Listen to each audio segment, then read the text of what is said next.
Kim Tae-ho stood before the massive doors of the Galactic Council chamber and felt his heart beating fast in his chest. The doors were made of some kind of metal that shined like mirrors and were taller than any building he had ever seen on Earth. Strange symbols glowed on the surface and seemed to move when he looked at them. Behind him stood Park Jin-woo and Lee So-min, the only other humans who had ever come this far from home. The three of them had traveled for 6 months to reach Nexus Prime, the center of galactic government. Their small ship looked like a toy next to the massive alien vessels that filled the space around the planet. Some ships were shaped like crystals that caught the light of 3 different suns. Others looked like living creatures with wings that moved slowly through space. A few were just balls of light that seemed to have no solid parts at all. Tae-ho carried a small device that would translate his words into the hundreds of languages spoken by the council members. In his other hand, he held Earth's formal request to join the galactic community. The document had taken Earth's best minds 2 years to write and contained everything humans knew about their history, culture, and hopes for the future. The doors opened without making any sound, and the 3 humans walked into a chamber so large that Tae-ho could not see the far wall. The ceiling disappeared into darkness above them. 12 massive chairs sat in a circle around a small platform in the center. Each chair was different and built for the alien species that would sit in it. One chair seemed to be made of pure energy that flickered and changed colors. Another was carved from a single piece of black stone and was covered in sharp spikes. The aliens were already waiting for them. Tae-ho had studied pictures of the different species, but seeing them in person was overwhelming. The Vorthak representative looked like a mountain of living crystal that reflected light in rainbow patterns. When it moved, the sound was like breaking glass. The creature had no face that Tae-ho could recognize, but somehow he knew it was watching him. High Chancellor Vextara of the Kalarian Empire sat in a chair that floated 3 feet off the ground. She looked almost human, except her skin was bright blue, and her eyes were completely black with no white parts. 2 extra arms grew from her back and moved independently of her main arms. She wore robes that seemed to be made of liquid metal, and shifted from silver to gold as she breathed. The most frightening alien was Elder Morpheus of the Eternal Syndicate. He was twice as tall as any human, and his body was covered in what looked like black armor, but Tae-ho realized it was actually his skin. 6 eyes glowed red on his face, and his mouth was full of teeth like broken glass. When he spoke, his voice sounded like metal scraping against stone. Other aliens filled the remaining chairs, but Tae-ho could not focus on all of them at once. Some looked like giant insects with too many legs. Others were just clouds of gas that somehow held together, in the shape of bodies. One creature seemed to be made of living water that constantly flowed and changed shape, but never spilled onto the floor. A voice spoke inside Tae-ho's head without using his ears. The translation device told him this was the Zephyrian Collective, a species that shared one mind across millions of bodies. "The carbon-based primitives have arrived," the voice said, and Tae-ho heard other aliens make sounds that might have been laughter. Tae-ho stepped onto the small platform in the center and activated his translator. "Honored members of the Galactic Council," he began, "I am Kim Tae-ho, ambassador of the planet Earth and representative of the human species. We come before you today to request membership in this great community of worlds. The crystal being," that was the Vorthak representative, made a sound like wind chimes in a storm. The translator converted this into words. "Humans have existed for what, 50,000 of your years. We have watched stars be born and die. Your entire civilization is less than a moment to us." High Chancellor Vexatera leaned forward in her floating chair. "Your species still fights wars among yourselves," she said, her voice sweet but somehow cruel. "You poison your own world with chemicals and waste. You cannot even agree on simple things like how to distribute food or care for... You're sick. Why should we allow such chaos into our ordered galaxy?" Elder Morpheus stood up, and his massive form cast a shadow over the entire platform where Tae-ho stood. "We have observed your kind," he said in his terrible voice. "You are violent beyond measure. In your short history, you have killed more of your own species than most civilizations lose in 1,000,000 years. You create weapons designed only to cause suffering. You destroy other living things for pleasure." Tejo felt sweat on his forehead but kept his voice steady. "Honored Elder, it is true that humanity has made mistakes. We have fought wars and caused harm to our world. But we have also created great art and music. We have science and medicine that heals. We explore space not to conquer, but to learn. We believe we can contribute to the galactic community." The laughter that followed was like nothing Tejo had ever heard. It came from all 12 aliens at once, and each species made different sounds, but somehow they all meant the same thing. The Vorthak's laugh was like breaking crystal. The Calarians was like silver bells. The Eternal Syndicate's laugh was like metal grinding against metal. A new alien spoke, one that looked like a tree made of light. "Contribute?" it said. "What could a species that has not even learned to live in peace on one world possibly offer to those of us who govern thousands of planets?" Another alien that looked like a floating jellyfish with too many tentacles added, "Your mathematics are primitive. Your technology is crude. Your social systems are chaos. You have nothing we want or need." The Zephyrian Collective's voice filled Tejo's mind again. "We have seen species like yours before. Young, aggressive, certain they deserve a place among their betters. Most destroy themselves before they leave their home systems. Those that survive usually become our servants or our enemies. Neither interests us." Tejo looked around the circle of alien faces and realized that this meeting was not going to end the way Earth had hoped, but he had come too far to give up, without trying everything. "Please," he said, "give us a chance to prove ourselves. Send observers to Earth. Let us show you that humans can change and grow." Elder Morpheus raised one massive hand, and the chamber fell silent. "The Galactic Council has reached its decision," he announced. "The species known as humans is denied membership. Furthermore, Earth is declared a restricted world. No galactic citizen may visit or trade with your planet. You will remain isolated until such time as your species evolves beyond its current primitive state." The words hit Tejo like physical blows. He had expected the council might ask for more time or request additional information.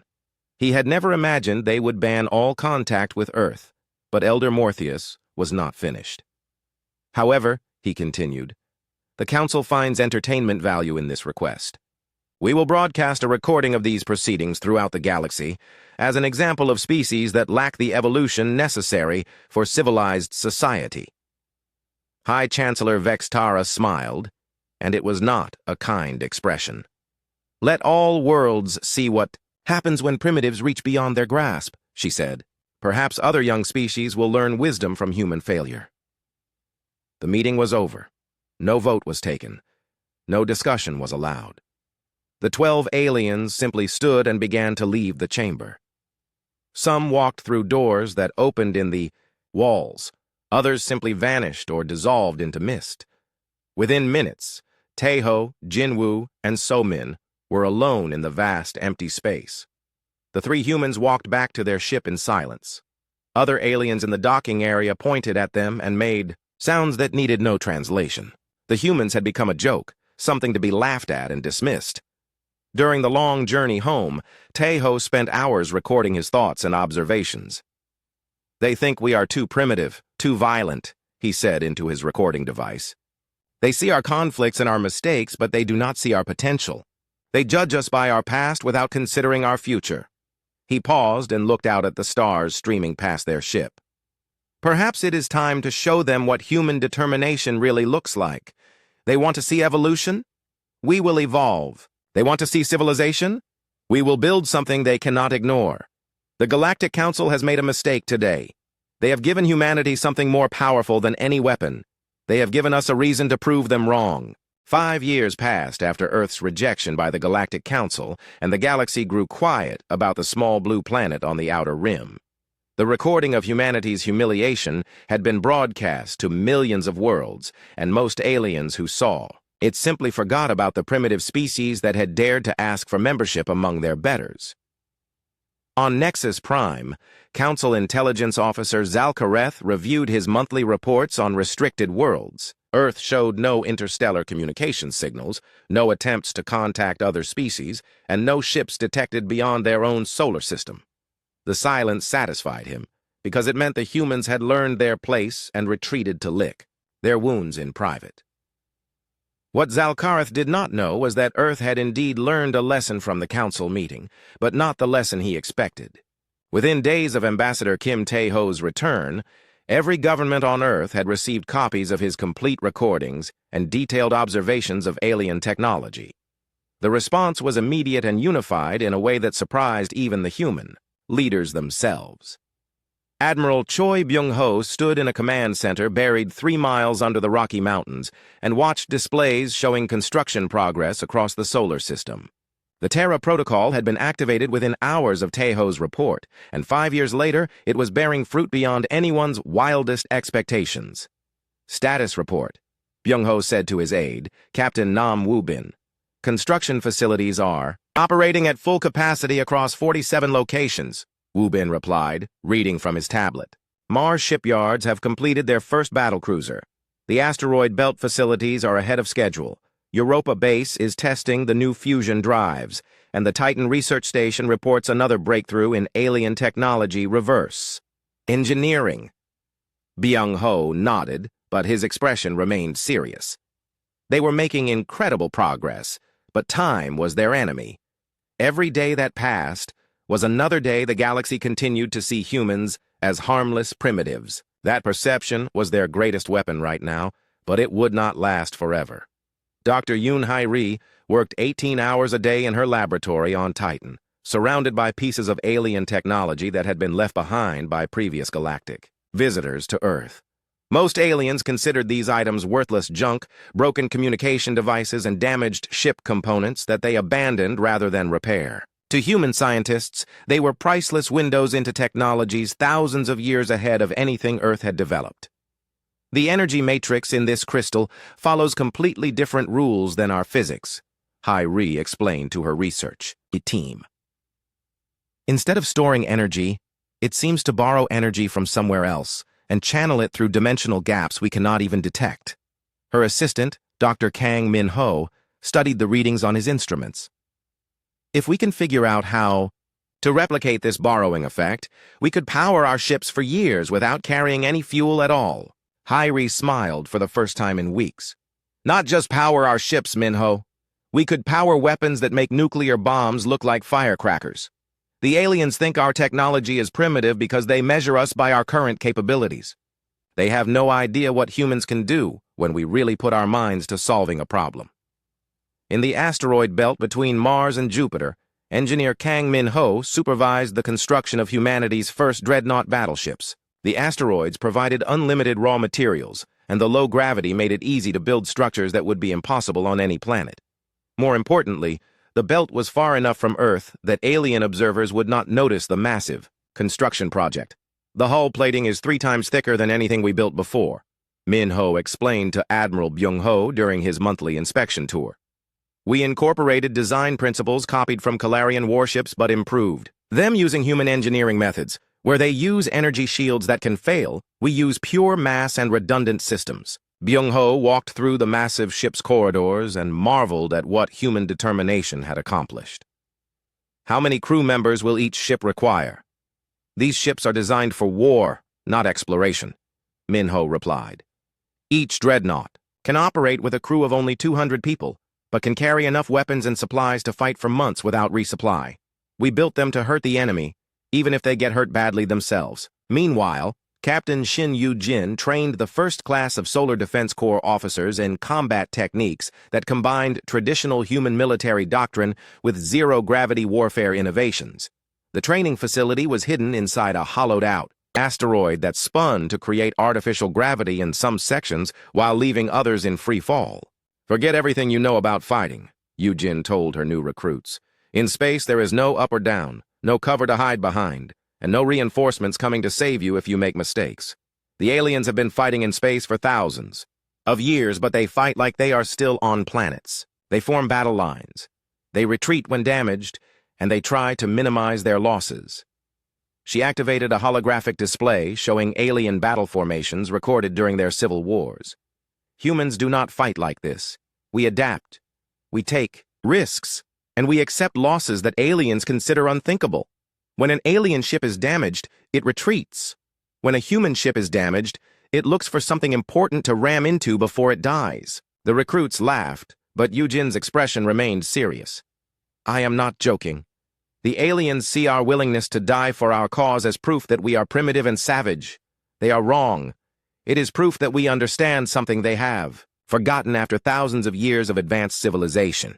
Some things are worth dying for, and freedom is one of them. Back on Earth, Ambassador Kim Tae-ho had been promoted to Director of Human Affairs and spent his days coordinating with world leaders and monitoring galactic communications. His office was filled with star charts and intelligence reports about alien military capabilities and political situations. What news from our monitoring stations? Tae-ho asked his intelligence chief, Commander Oh Sung-min. The Galactic Council continues to ignore us completely, Sung-min reported. Their communications mention Earth only as a joke during social gatherings. However, we have detected some unusual activity at the galaxy's edge. Several deep space monitoring stations have gone silent, and Council military forces are being quietly repositioned. Tae-ho studied the star charts with growing concern. Could be pirates or rebels, or it could be something worse. Do we have any information about what the Council considers a serious threat? Fragments only, Sung-min replied.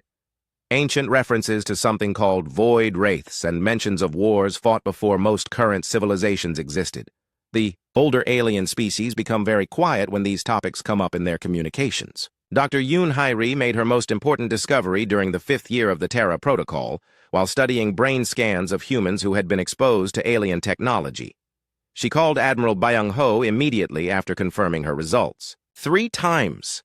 Admiral, you need to see this, she said, her voice shaking with excitement. I have been comparing human neural patterns with data recovered from alien computer systems. Our brains work completely differently than any known alien species. Different how? Byung-ho asked. Alien minds are more organized, more efficient, but also more predictable, Hairi explained.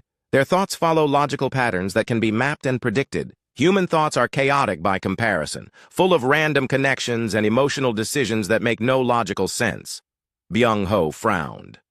That sounds like a disadvantage, not a discovery. That is what I thought at first, Hairi continued. But then I found references in the alien data to something called neural assimilation technology. It is used to convert captured enemies into loyal servants by rewriting their brain patterns. The technology works on every known alien species. But not on humans? Our chaotic neural patterns cannot be assimilated, Hairi said. The technology that controls alien minds simply does not work on us. We are immune to their most powerful weapon. Admiral Byung-ho stood silent for a long moment, considering the implications.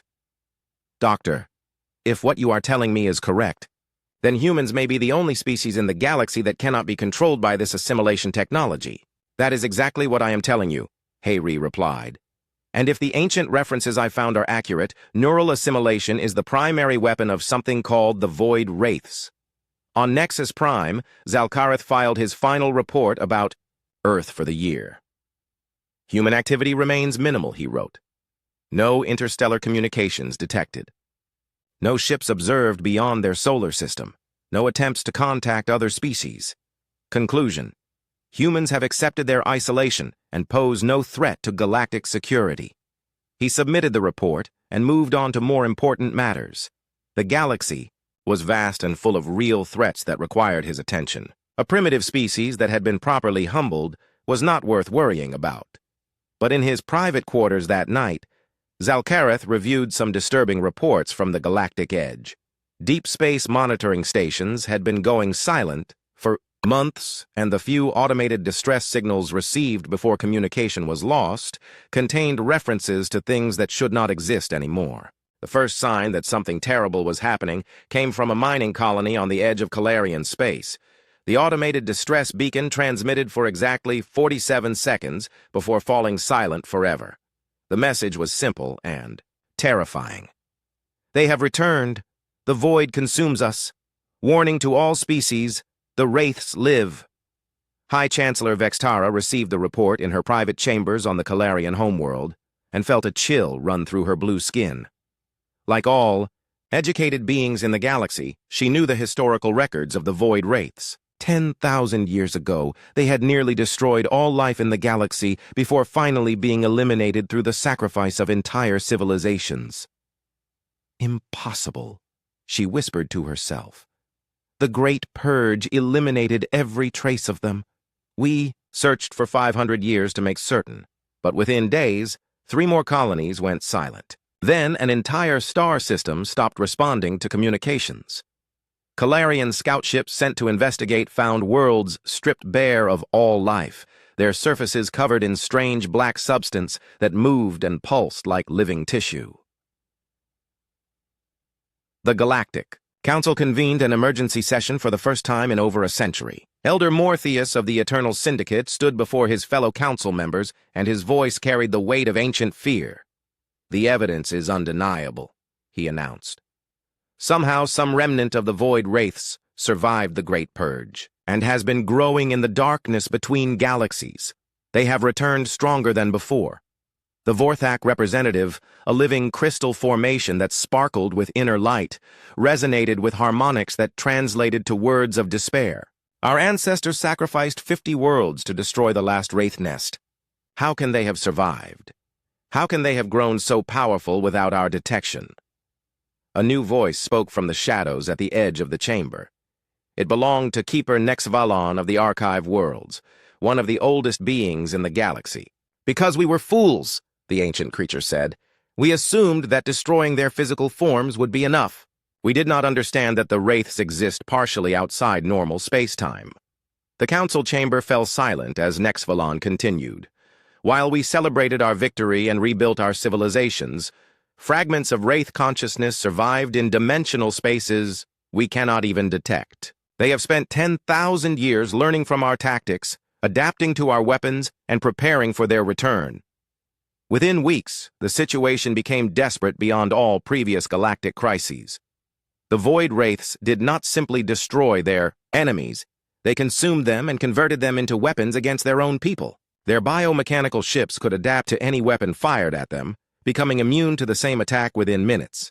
Commander Oh Sung-min monitored galactic communications from his hidden base in Earth's asteroid belt and watched the reports flow in with growing horror.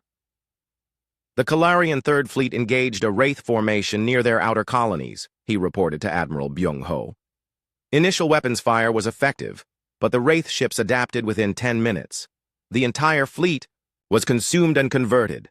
Those same ships are now attacking Calarian civilian targets. Admiral Byung-ho studied the tactical reports with the eye of a professional soldier. "What about other species? How are the Vorthak and Zephyrians responding?" "Badly," Sung-min replied. "The Vorthak crystal ships shatter when touched by Wraith conversion beams. The Zephyrian hive mind is particularly vulnerable because the Wraiths can corrupt their shared consciousness and turn entire populations against each other. The only species having any success is the Eternal Syndicate, but even they are losing ground." Dr. Yoon Hai-ri burst into the command center carrying a data tablet and breathing hard from running. "Admiral, I have been analyzing the Wraith technology based on the battle recordings we intercepted. The neural assimilation process I discovered earlier, it is exactly what the Wraiths use to convert their victims." "Explain," Byung-ho ordered. "Every alien species we have studied has organized predictable neural patterns," Hai-ri said. "The Wraiths exploit these patterns to rewrite their victims' minds and turn them into loyal servants. But human neural patterns are chaotic and random. The Wraith assimilation technology cannot process our brain structure." Byung-ho felt pieces of a larger puzzle clicking into place. "Are you telling me that humans are immune to Wraith conversion?" "Not just immune," Hai-ri replied excitedly. "Our chaotic neural patterns actually disrupt their assimilation fields. A human brain in close proximity to Wraith conversion technology acts like a jamming signal that interferes with their ability to control other species." The implications were staggering. While the galaxy's advanced civilizations fell one by one to an enemy that turned their own people against them, humanity possessed a natural defense that no other species had developed. On Nexus Prime, the Galactic Council met in continuous emergency session as reports of defeat and destruction poured in from across the galaxy. The Calarian Empire had lost half its territory. The Vorthak crystal worlds were being systematically harvested for their energy. 3 minor species had been completely absorbed and converted. Elder Morpheus looked around the chamber at his fellow council members and saw defeat in their alien features. We are facing the same enemy that nearly destroyed the galaxy 10,000 years ago, but they are stronger now, and we are weaker. Our ancestors could sacrifice 50 worlds to stop them. We no longer have 50 worlds to spare. High Chancellor Vexitara floated in her hover chair, with 2 of her 4 arms hanging limp from battle wounds received during the evacuation of her homeworld. Our fleets are being turned against us faster than we can build new ones. Every victory for the Wraiths makes them stronger, while every defeat makes us weaker. We are caught in a spiral of destruction. The Zephyrian Collective's representative spoke with the combined voice of 1,000,000 minds, but even their vast consciousness carried notes of despair. We have attempted to contact every known species in the galaxy for assistance. Most are too terrified to respond. Others have already fallen. The few who still fight are losing ground daily. Keeper Nexvalon raised one ancient appendage for attention. There is one species we have not contacted, the old being said slowly. One group that was denied membership in our council 5 years ago. The chamber erupted in sounds that ranged from laughter to outrage. The idea of asking the primitive humans for help seemed absurd to most council members. The humans? High Chancellor Vextara's voice carried disbelief. They have been silent for 5 years. They probably do not even know what is happening outside their solar system. They are primitives with crude technology and chaotic social systems, added the Vorthak representative. What could they possibly offer that our advanced civilizations cannot provide? Elder Morpheus stood slowly, and his massive form cast shadows across the chamber. Perhaps, he said in his grinding voice, we should remember that our advanced civilizations are currently being destroyed by an enemy we thought we had eliminated forever. Perhaps crude technology and chaotic thinking might succeed where our advanced methods have failed. But even as he spoke, Morpheus did not really believe. The humans could help. They were too young, too primitive, too isolated from galactic affairs. At best, they might provide a temporary distraction while the Council developed new strategies. Commander Oh Sung-min received the Council's emergency broadcast, along with every other species in the galaxy. The message was simple and desperate.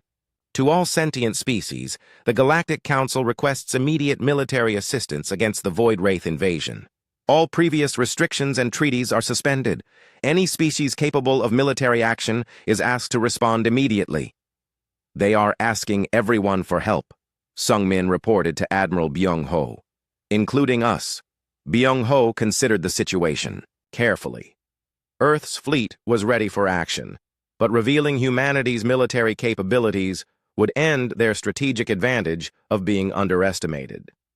Once the galaxy knew what humans had built during 5 years of silence, they would never again have the element of surprise. What does Dr. Hai-Ri recommend? Byung-ho asked.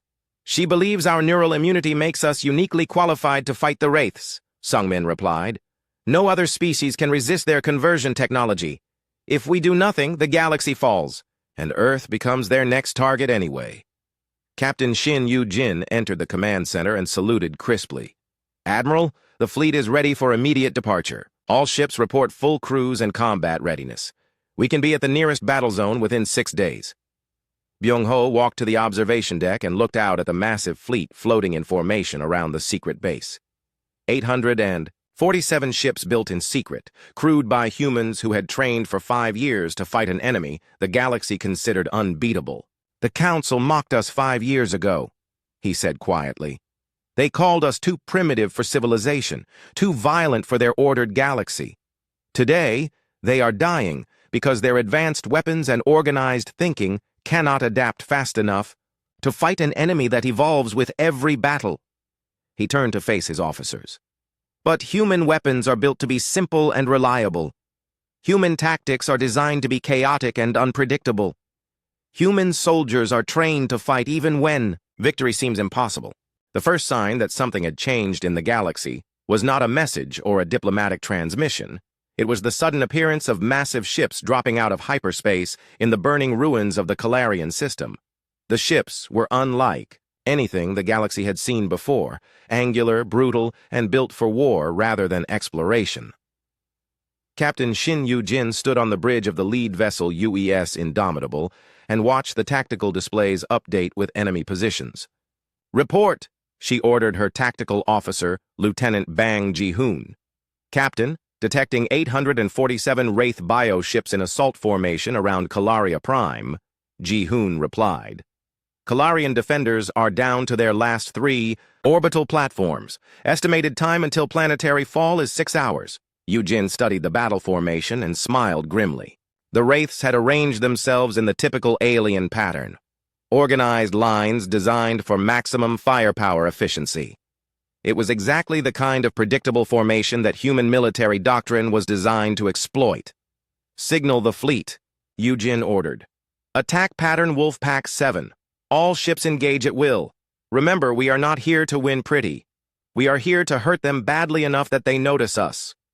The human fleet scattered from their tight formation and attacked the Wraith lines from 12 different directions at once. Where alien tactics called for coordinated volleys and organized retreats, the humans used swarm attacks and ramming maneuvers that shocked both the Wraiths and the surviving Kalarian defenders. Commander Nam Woo-bin led the 1st Fighter Squadron into the heart of the Wraith formation, flying a ship that was already damaged from the hyperspace jump. His orders to his pilots were simple and terrifying. "If your ship gets hurt too badly to fight, find the biggest enemy you can and ram it. Make every death count for something." The Kalarian observers watched in amazement as human pilots deliberately crashed their damaged fighters into Wraith bioships, using their own destruction as weapons. This was not how civilized species fought wars. Civilized species retreated when damaged, regrouped when outnumbered, and minimized their losses through careful tactics. Humans fought like demons who had been raised in the depths of some violent hell. Engineer Kang Min-ho had designed the human ships to survive exactly this kind of brutal combat. Where alien vessels relied on energy shields that could be overloaded, human ships used thick armor plating and redundant systems that kept fighting even when half destroyed. "Hull breach on decks 7 through 12, reported the damage control officer aboard the UES Indomitable. "Seal the compartments and reroute power," Captain Yu-jin replied without taking her eyes off the tactical display. "How are our weapons?" "Main. Batteries at 80% efficiency. Missile tubes are operational. Ramming prow is undamaged." Yu-jin nodded with satisfaction. Her ship could take devastating punishment and keep fighting because it was built by humans who understood that war was about destroying the enemy, not about preserving your own forces. The tide of battle turned when Captain Im Soo-young implemented Protocol 0 aboard her ship UES Relentless. Her vessel had been badly damaged by Wraith conversion beams, but the aliens had discovered that their assimilation technology simply did not work on human neural patterns. "Captain, we have lost main power, and life support is failing," her engineering officer reported. "Estimated time until total system failure is 14 minutes. Soo-young looked at her crew and saw the same determination in their faces that had driven humanity to build this fleet in secret. "All hands, prepare for Protocol 0. Engineering, remove all safety locks from the antimatter containment system." Protocol 0 was humanity's final answer to an unwinnable situation. Instead of surrendering or retreating, a damaged human ship would use its own antimatter core as a proximity weapon, taking as many enemies as possible into destruction. "Captain, we could evacuate to the escape pods," her first officer suggested. "And let the Wraiths have our ship to study and copy?" Soo-young replied. "No.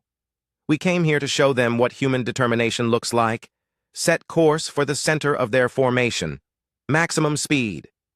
The UES Relentless accelerated toward the heart of the Wraith fleet with its antimatter core deliberately destabilizing. The explosion that followed vaporized 17 Wraith bioships and damaged dozens more. But more importantly, it showed every observer in the system that humans would rather die than let their enemies claim victory. Dr. Yoon Hai-ri had equipped every human ship with neural disruption technology based on her research into human brain patterns. When human boarding parties fought their way onto Wraith vessels, their chaotic neural patterns interfered with the aliens' ability to control their converted slaves. "The jamming effect is working better than we hoped," reported Dr. Lee So-min from the scientific analysis ship UES Discovery. "Human presence within 50 meters of Wraith control centers is causing their assimilated troops to break free from mental control. This was the breakthrough the galaxy had been waiting for without knowing it. For the first time since the Wraith invasion began, an enemy attack was not just being stopped but actually reversed. Converted Calarian soldiers were shaking off their mental programming and turning their weapons against their Wraith masters. Admiral Choi Byung-ho coordinated the overall battle from his flagship UES Determination and watched with professional satisfaction as human tactics proved their effectiveness against an enemy that had adapted to every other form of attack. Fleet status report, he ordered. 63 ships destroyed or disabled, his aide reported. But we have eliminated over 300 Wraith vessels and broken their siege of Calaria Prime. Enemy forces are retreating toward the outer system. Byung-ho nodded grimly. The humans had lost more ships in 6 hours than most alien species lost in entire wars. But they had accomplished something no other force in the galaxy had managed. They had made the Wraiths retreat.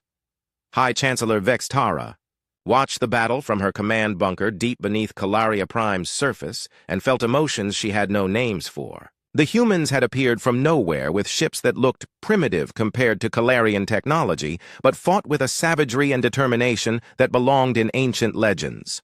"Who are they?" she asked her military advisor. "The species that applied for council membership 5 years ago," the advisor replied.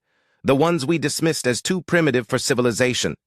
Vextara remembered the council session clearly. She had been one of the loudest voices mocking human applications for membership. She had called them chaotic, violent, and unworthy of galactic society. Now those same chaotic, violent primitives were dying to save her world from destruction. The pattern repeated itself across a dozen star systems as the human fleet split into smaller task forces and engaged Wraith formations wherever they found them. At the Vorthak Crystal Worlds, Commander Bae Hyun-woo led an assault that broke a siege that had lasted for weeks. His ships took terrible losses but succeeded in driving the Wraiths away from the inhabited planets. "Why do they fight so recklessly?" the Vorthak planetary governor asked his human allies. "They lose ships that could be repaired, crews that could be saved." "Because we are not fighting to win battles," Hyun-woo replied. "We are fighting to end wars. Sometimes that requires sacrifices that more civilized species are not willing to make." The Zephyrian collective experienced something unprecedented in their million-year history when human neural patterns disrupted Wraith attempts to corrupt their hive mind. For the first time since the invasion began, Zephyrian populations were breaking free from Wraith mental control. "How is this possible?" the collective asked through their human liaison, Dr. Park Jin-woo. "Your minds are too organized, too logical," Jin-woo explained. "The Wraiths exploit that organization to rewrite your thoughts. Human minds are chaotic and contradictory. We think with our emotions as much as our logic. It makes us inefficient, by your standards, but it also makes us impossible to control." As news of human victories spread across the galaxy, species that had been hiding in fear began to emerge from their shelters. The humans had proven that the Wraiths could be fought and defeated. More importantly, they had shown that defeat did not require advanced technology or superior numbers. It required the willingness to accept losses that would horrify more civilized species. Elder Morpheus received reports of the human intervention from his fortress world deep in Eternal Syndicate space. The humans had saved 3 council member species from extinction and broken Wraith sieges that had lasted for months. "How many ships do the humans have?" he asked his intelligence officers. "Approximately 750 still operational," came the reply. "They began with 847 vessels." Morpheus calculated the loss ratio and felt something approaching respect for the primitive species he had dismissed so casually.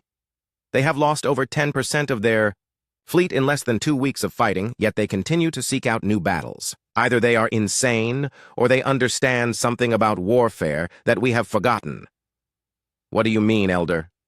"We fight to preserve our civilizations," Morpheus replied slowly. "We retreat when the cost becomes too high. We negotiate when victory seems impossible, but the humans fight as if their very existence depends on the outcome of every single battle." 1 year after the last Wraith bioship was destroyed in the Battle of Nexus Prime, Ambassador Kim Tae-ho stood once again before the massive doors of the Galactic Council chamber. But this time everything was different. The scars on his face, came from fighting aboard a human cruiser during the final assault on the Wraith command vessel. The uniform he wore carried the insignia of Earth's new position as a full council member. Most importantly, the aliens waiting inside were no longer the same beings who had mocked humanity 5 years earlier. The doors opened silently, and Tae-ho walked into the chamber that had once seemed so overwhelming. The 12 chairs were still arranged in their ancient circle, but now a 13th seat had been added. Made of simple steel and designed for human proportions, it looked crude compared to the elaborate alien constructions around it. But no one in the chamber questioned its right to be there. High Chancellor Vexitara floated in her hover chair. But her proud bearing had been replaced by something approaching humility. Her homeworld had been saved by human sacrifice, and she would never forget watching primitive ships ram themselves into wraith formations to break the siege of Calaria Prime. "Ambassador Tae-ho," she said, her voice carrying none of the arrogance it had held during their first meeting. "The Calarian Empire wishes to formally thank Earth for its intervention during our darkest hour." The Vorthak representative resonated with harmonics that the translation system converted to words of gratitude. "Your species fought with honor when honor seemed a forgotten concept. The crystal worlds owe their continued existence to human courage." Elder Morpheus of the Eternal Syndicate stood as Tae-ho approached his seat. The massive alien's voice still sounded like grinding metal, but now it carried undertones of respect. 5 years ago, this council dismissed humanity as too primitive for civilization. We were wrong. Not about your primitive nature, but about what that truly means. Tae-ho took his seat among the beings who had once considered him unworthy to breathe the same air. "Honored council members," he began, "humanity did not come to your aid to prove our worthiness or to earn your gratitude. We came because people were dying, and we had the power to help." Around the chamber, alien faces that had once shown only contempt now displayed emotions ranging from shame to wonder. The war against the Void Wraiths had lasted 8 months and cost the galaxy millions of lives, but it had also taught lessons that 10,000 years of peace had obscured. General Bae Hyun-woo, the hero of 17 major battles, addressed a gathering of alien military commanders in an adjacent chamber. His simple words had become the foundation of new galactic military doctrine. "We do not fight to win battles. We fight to end wars." "But General," asked a Zephyrian tactical specialist, "how can you accept such massive casualties? Your species lost over 200 ships and 50,000 personnel during the war." Hyun-woo considered the question seriously. "Because the alternative was losing everything. When the Wraiths threatened to consume the galaxy, we had 2 choices. Fight with everything we had, or watch civilization die. For humans, that was not really a choice at all. Dr. Yoon Hai-ri had established the Terran Scientific Exchange in a building that overlooked the capital city of Nexus Prime. Every day, alien scientists who had once considered human technology laughably primitive now came to study innovations that had helped win the war. Your neural disruption technology has applications far beyond military use, explained Dr. Velterra, a leading Calarian researcher. We are discovering new treatments for mental disorders that have plagued our species for centuries. Hyrie smiled as she showed her alien colleagues the latest research data. Human brain patterns are chaotic compared to yours, but that chaos allows us to think in ways that more organized minds cannot. Sometimes the best solutions come from approaches that seem completely illogical. Is that why human tactics were so effective against the Wraiths? Asked Dr. Zonkrath from the Vorthak Crystal Worlds. Because they could not predict your illogical responses? Partly, Hayri replied. But more importantly, we were willing to accept outcomes that other species considered unacceptable. When a human ship was damaged beyond repair, the crew used it as a weapon. When a battle seemed lost, we looked for ways to hurt the enemy even in defeat. The Wraiths had adapted to fight rational opponents. They were not prepared for humans, who fought with controlled madness. In the council chamber, Elder Morpheus delivered the address that would be remembered for generations. Members of the Galactic Council, we gather today not to welcome a new species to our ranks, but to learn from them what it truly means to be civilized. He gestured toward Tae-ho with one massive arm. For 10,000 years we have defined Civilization as the absence of violence, the pursuit of order, and the preservation of our own interests above all else. We built a galaxy where war was rare, where conflicts were resolved through negotiation, where no species was asked to make sacrifices for others. The ancient alien paused, and his red eyes glowed brighter. And when true evil returned to threaten us all, our civilization was helpless. Our ordered thinking could not adapt fast enough. Our peaceful nature could not comprehend the level of violence required to stop the wraiths. Our self-interest prevented us from making the sacrifices necessary for survival. Around the chamber, other council members shifted uncomfortably as Morpheus continued. But the humans, whom we dismissed as too primitive and violent for our society, understood something we had forgotten. True civilization is not the absence of violence. It is the willingness to use violence in defense of those who cannot defend themselves. Ambassador Tai Ho stood to address the council for the first time as an equal member. Honored representatives, Earth does not seek to change your ways or impose our values on your species. We know that humans are violent and chaotic by your standards. We know that our methods seem primitive and our thinking appears illogical. He looked around the circle of alien faces, seeing expressions he had never imagined possible during his first visit to this chamber.